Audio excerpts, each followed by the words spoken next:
প্রিয় উপস্থিতি, আমার পূর্ববর্তী বক্তারা সবই বলে গেছে, নতুন করে বলার কিছু নেই। আপনারা দেখতে পাচ্ছেন বাংলাদেশে বর্তমান সময় কি ধরনের বিচারহীনতা চলছে।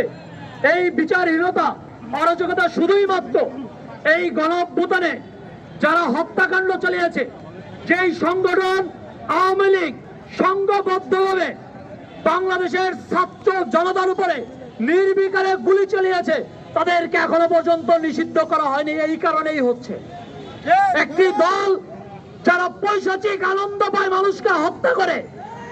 বিভিন্ন সময় আপনারা দেখেছেন বিশ্বজিৎকে, একটি আমাদের সনাতন ধর্মাবলম্বী ভাইকে শিবির ট্যাগ দিয়ে কিভাবে তাকে হত্যা করা হয়েছে, এবং সেই হত্যা করে তারা পৈশাচিক উল্লাস করেছে। এর থেকে নির্মম ঘটনা আর হতে পারে না। সারা রাত্রে নির্যাতন করে আবরারকে এই শিবির জামাত ট্যাগ দিয়ে কিভাবে নির্মম ভাবে পিটিয়ে হত্যা করেছে আপনারা দেখেছেন। সেইভাবে এই ছাত্রলীগ, যুবলীগ, আওয়ামী লীগ ধারাবাহিকভাবে 16 বছরে যখন যাকে পেরেছে তাকে হত্যা করেছে। তারা আমাদের চৌকস আর্মি অফিসারদেরকে হত্যা করতে একবার দ্বিধাবোধ করে নাই। এই পিলখানায় 57 জন আর্মি অফিসারকে কিভাবে রয়ের এজেন্টকে এনে বাংলাদেশে তারা এই পিলখানায় ঢুকে হত্যাকাণ্ড চালিয়েছে, গণহত্যা চালিয়েছে। কিভাবে শাপলা চত্বরে আমাদের আলেম সমাজকে হত্যা করেছে আপনারা সবাই দেখেছেন। সর্বশেষ 2024 সালে এই আমাদের কোটা সংস্কার আন্দোলনকে কেন্দ্র করে ছাত্র জনতাকে কিভাবে নির্বিকারে গুলি চালিয়ে পুলিশ প্রশাসনকে ব্যবহার করে আমাদের ছাত্র বন্ধু ভাই, ইভেন ছোট 6 বছরের বাচ্চা শিশুকে হত্যা করেছে। এই 24-এর হত্যাকাণ্ডের একটি হত্যাকাণ্ডেরও বিচার হয়নি এই পর্যন্ত। এই বিচার হচ্ছে বিচারহীনতার সংস্কৃতির কারণেই আমরা দেখতে পাচ্ছি গত 7 মাসে আমরা জয়ী হওয়ার পরও বাংলাদেশে কোনো সুশাসন প্রতিষ্ঠিত হতে পারে নাই। যাদেরকে আমরা ভেবেছিলাম তারা বাংলাদেশে সুশাসন প্রতিষ্ঠা করবে, তার লক্ষ্যে আমরা অন্তর্বর্তীকালীন সরকারে আমাদের ছাত্র বন্ধু সহ বাংলাদেশের কিছু সুশীল সমাজকে বসিয়েছিলাম, তাদেরকে আমরা সমর্থন দিয়েছিলাম। তারা বাংলাদেশের জনগণকে একটি ন্যায় বিচারের এবং আপনার সুশাসনের বাংলাদেশ উপহার দিবে। কিন্তু আমরা দেখতে পাচ্ছি তারা বিভিন্ন সংস্কারের নাম বলছে, এবং আমরা দেখতে পাচ্ছি সেই সচিবালয়ে এখন আওয়ামী লীগের সেই দোসররা বসে রয়েছে। আওয়ামী লীগের দোসররা বসে আছে র্যাবে, বসে আছে আর্মিতে। আপনারাই বলুন, চুপ্পু কার বসানো সে আপনার রাষ্ট্রপতি? আপনারা বলুন, চুপ্পুকে এই গণঅভ্যুত্থানের পক্ষে ছিল? কখনোই ছিল না।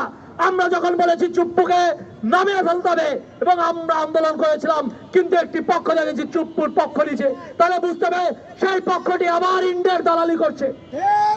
এই ইন্ডিয়া, আমরা যখন বলেছি ইন্ডিয়া বিরোধী আন্দোলন আমরা করেছি, ইন্ডিয়ার বিপক্ষে যে আমরা এই 24-এর গণঅভ্যুত্থান করেছি, সেই আমরা দেখতে পাচ্ছি ইন্ডিয়া এজেন্ডা বাস্তবায়নের জন্য বাংলাদেশে এখন একটি পক্ষ কাজ করে যাচ্ছে। আমরা বারবার বলছি যে আমরা সেই পিন্ডির জিঞ্জির ভঙ্গ করেছি, দিল্লির দাসত্ব করতে না।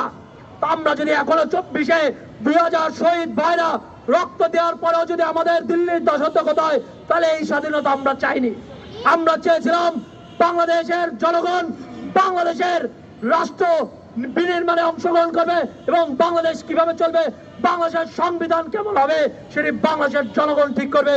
কোন দিল্লির প্রেসক্রাইব করা সংবিধান বাংলাদেশে চলবে না।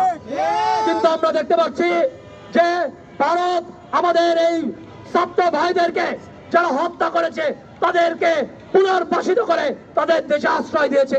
আপনারা দেখুন, ভারতে শেখ হাসিনা যেই মাস্টার মাইন্ড গণহত্যার, শেষ আসাদুজ্জামান কামাল, যেই যাকে বলা হয়েছে মিডিয়ার মধ্যে সরাসরি রয়েছে, আপনারা দেখছেন যে স্যার একটাকে গুলি করে একটাই মরে, বাকিগুলো যায় না। সেই আসাদুজ্জামান কামালকেও ভারত আশ্রয় দিয়ে রাখছে। এখন এই অপদার্থ, আমি বলবো ব্যর্থ উপদেষ্টারা তাকে ধরে আনতে পারে নাই।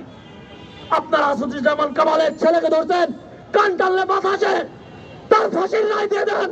আসাদুজ্জামান কালকে বাংলাদেশে আসতে বাধ্য হবে। এই আসাদুজ্জামান কামালের ফাঁসির রায় না হওয়া পর্যন্ত জুলাই মঞ্চ নামবে না। আসাদুজ্জামান কামালকে বাংলাদেশের মাটিতে এনে তার ফাঁসির রায় কার্যকর করতে হবে। জুলাই মঞ্চের দাবি হচ্ছে এই গণহত্যার বিচার করতে হবে, তারপরে বাংলাদেশে কোনো নির্বাচন হবে।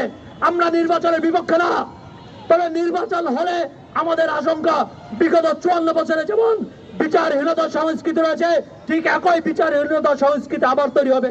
কারণ আমরা দেখতে পাচ্ছি বর্তমান সময়ে বিচারহীনতা চলছে, মব জাস্টিস চলছে, প্রশাসন ঠিকভাবে কাজ করছে না, ফাংশন করছে না।